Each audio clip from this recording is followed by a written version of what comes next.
Intéressons-nous à la concavité d'une fonction et à la notion de point d'inflexion, mais d'abord générique.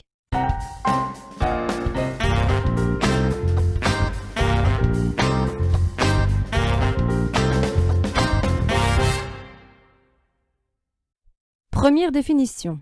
Le graphe d'une fonction f présente une concavité vers le bas, représentée par ce symbole, si la courbe du graphe de f se trouve au-dessus des segments qui relient deux points quelconques du graphe de f. Alors un schéma pour expliquer tout ça. Sur ce graphique, la courbe présente une concavité vers le bas, puisque si je relie deux points quelconques, ici représentés par les points A et B, si je relie deux points quelconques du graphe, ils se situent bien en dessous du graphique de la fonction.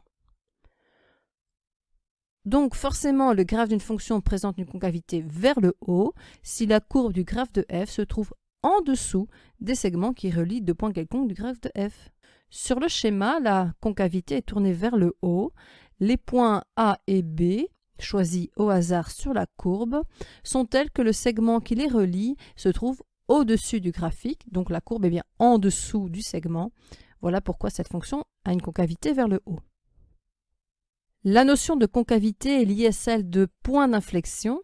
Lorsque le graphe n'est pas interrompu et que la concavité change, le point qui correspond au changement de concavité est appelé point d'inflexion. Par exemple, sur ce graphique, la concavité est d'abord tournée vers le bas puis vers le haut, donc on a un point d'inflexion en cet endroit lié au changement de concavité. Sur le deuxième exemple, le graphe de la fonction présente d'abord une concavité vers le bas et ensuite une concavité vers le haut, mais il n'est pas réalisé d'un seul trait à cause de l'asymptote verticale, donc cette fonction ne possède pas de point d'inflexion.